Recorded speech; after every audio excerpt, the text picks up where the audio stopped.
Hello and welcome to HT Auto. So recently a Chinese EV maker has made its presence felt in the Indian market, BYD, which literally stands for Build Your Dreams. So it has recently introduced its all-electric E6 premium MPV in the Indian market, but currently it is not available for private customers. It can only be sold to the fleet customers. And today I'm going to drive this car out to see what it has to offer.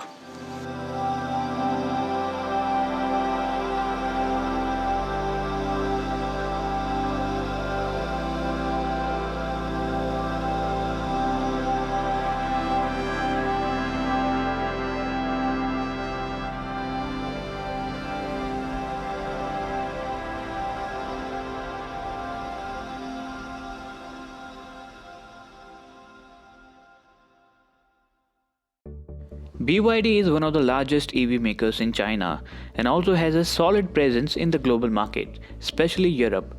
The brand has expertise in making electric cars and buses, and as far as the Indian market goes, BYD's new E6 will target only the fleet customers in the country. Now starting off with the exteriors first, as you can see, it is a full-size premium MPV. At the front it gets what company likes to call a dragon face inspired styling. The snout of the electric MPV features a slim chrome bar that is flanked with new headlamps assembly stretching out to the front hood. There are projector lamps along with the DRL positions on the lower side. The new E6 doesn't get a traditional front main grille but a perforated mesh structure to allow the passage of minimal air, which is neatly designed. The car also makes generous use of blacked out elements here and there. For starters, its rear view mirrors as well as bumpers and pillars all come dipped in black. Come to the rear and you'll find the design almost complementing the entire look. The taillights are connected with a slim chrome bar that adds a touch of premiumness, and the spoiler sitting above the tailgate again comes in black. Open the manually operated tailgate and it unlocks the biggest in segment 580 liters of boot space that truly comes in handy, especially due to the flat lip that makes it fairly convenient to use. Now the doors to the BYD E6, they open nice and wide, as you can see. I step inside. The space, wow, I think the legroom is really nice, and the headroom, as you can see, there's acres of it. Talking about the seats, I think they will fit in 2 people of my size with ease, but 3 people might be rubbing shoulders in here.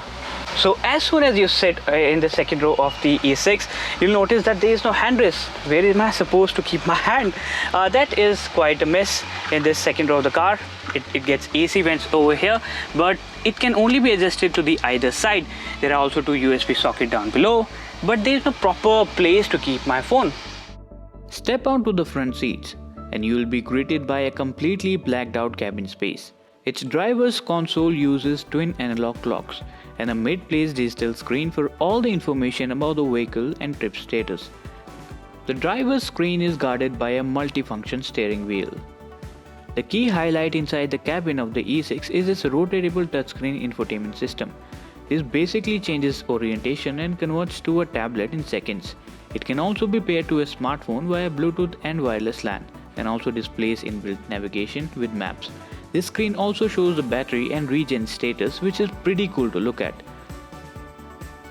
The center console on the car also gets a rotary dial for drive mode, which looks premium and gives it an up-class touch.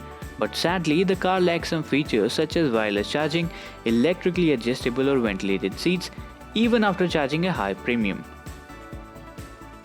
The E6 is available with DC fast charging support, which takes almost 1.5 hours to fully charge the battery.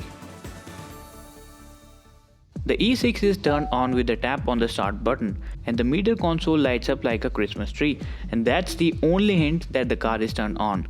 There is no noise from the engine bay since it employs battery and an electric motor. So the customers would be spending most of their time seated here in the second row of E6, and I'm currently being driven on city streets. As you can see, I have enough space and I'm sitting fairly comfortable. And starting off, first of all, I will admit that the company has done a tremendous job keeping the overall NVH levels under control, and it might be a cliche, but I do really feel cocoon inside the cabin of the E6. Now, one more thing that's needed to be highlighted is that the overall ride quality that this premium MPV is delivering is definitely on the impressive side. There is a 71.7 kWh blade battery on the car that has been rated to deliver over 500 km of full charge range. And even after driving the car all day long for about 150 km, the battery levels didn't drop much. And the company's expertise in the electric battery technology is quite evident in the E6. The car simply floats on a wave of torque, and the way the power is delivered is quite smooth and linear. So don't expect it to blow you away with the way it drives.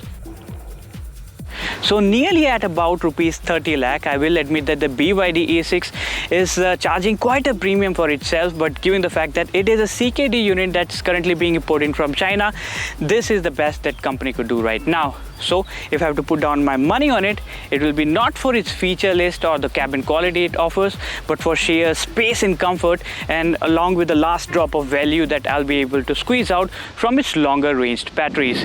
That's all in the show today. It's goodbye for now, and as always, drive safe.